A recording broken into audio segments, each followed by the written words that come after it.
Hello, and wow, my phone's going crazy. Anyway, um, I am going to talk about a really controversial topic, and that is iPhone versus, well, Apple versus Android in the smartphone category. Um, Android versus iPhone, rather. And people keep trying to say that Android is better than iPhone, or iPhone is better than Android. And I used to say that too until I took a more non-biased approach. And so here are a couple of things I'd like to talk about. First, I'm into computers. I am trying to be a computer tech, but I do have a Mac. I'm recording this on a Mac. I do have a PC, a couple of PCs in my room. Um, I am an iPhone user. I haven't gotten the iPhone 5 yet. I really want it though. But a lot of people will ask me, what is better? And it depends on what you want. It really depends on what you want. It depends on what previous exposure you have. It depends on a lot of things. And when people come to me and ask, hey, you know a lot about technology, I'm trying to get a smartphone. What should I get? An Android or an iPhone? And there are a couple of questions I ask them. I'm like, first, do you have exposure to a lot of Google products? Do you use Gmail, Google Docs, Google Calendar, stuff like that? Um, do you primarily use Google Navigation, e.g., Google Maps? Or do you have a Mac? Do you have an iPad or an iPod? Do you use iCloud? Do you use iTunes a lot? Um, it all depends on what you're used to. Now, if you use a lot of Google products, of course, the Android, which is made by Google, will probably be the best because all of their services are integrated into their phones. If you use a lot of Apple products, of course, you're probably going to want to go with an iPhone because Apple is also really good at making sure all your content is pushed to all of your devices via iCloud.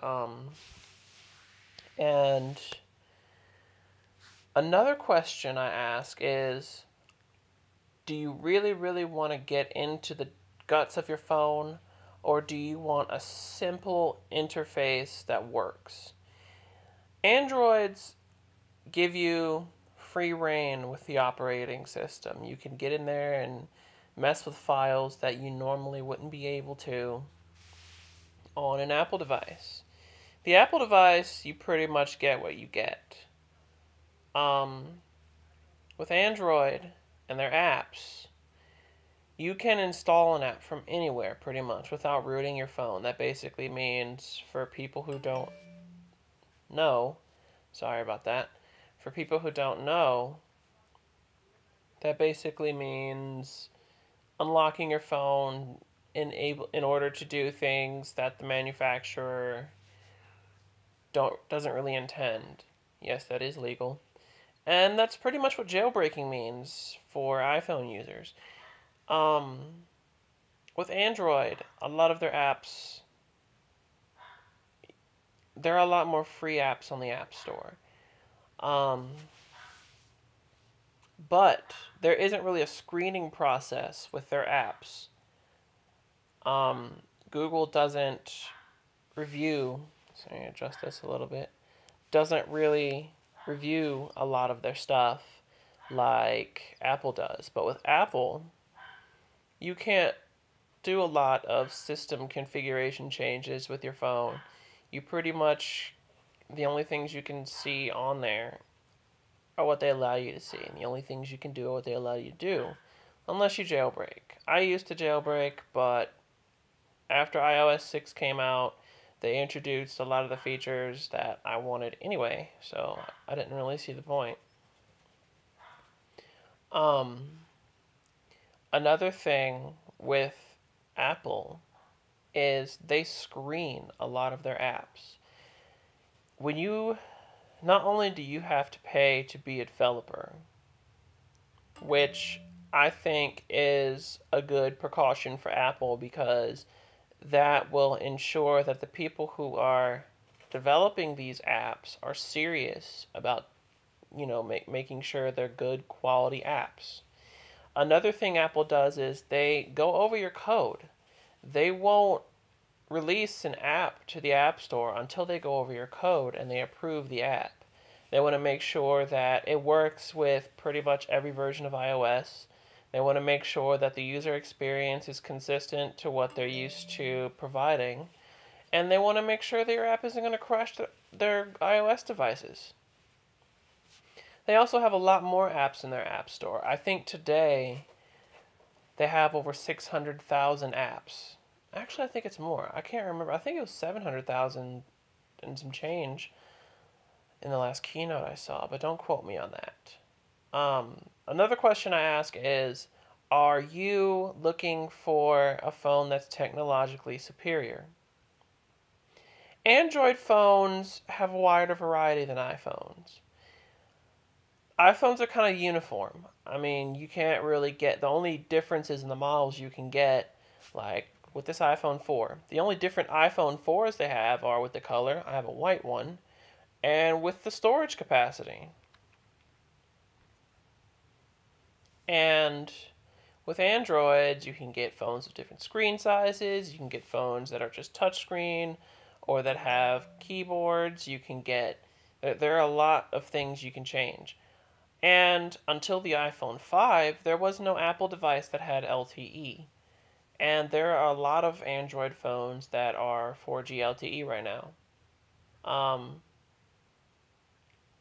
Apple is really good with their camera technology. Their cameras have backlit sensors and stuff on them. They're really, really good with low light detection. And when the iPhone 5 came out, or when iOS 6 came out rather, they introduced Panorama. And Panorama is a big deal in the Apple world because of the fact that it wasn't available for a while, but a lot of Android phones have had Panorama. Also, a lot of Android phones, um, a lot of Android phones have beat out Apple in processing power. Well, until the iPhone 5 came out. That's a pretty beefy looking processor. Anyway, um, and another thing is customer support. And with customer support, I think Apple, this is just an opinion, but I think Apple is better than Google with their customer support.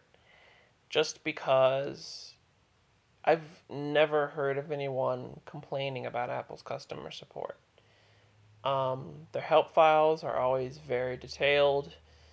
Um, their iOS versions are not clunky at all. They're always clean. They're always easy to use right out of the box. Versus Android's operating systems, you can customize them a lot more. You can customize your operating system a lot more, but it tends to get a little more confusing and clunky the more things you add. And so, if you're looking for a very simple, user friendly interface, I'd go with the iPhone. And I'll let you guys decide which one you think is better. Comment, subscribe, look at my other videos. Give me some other topics you think I should cover. Give me some other tutorials you think I should post. And I hope you have enjoyed.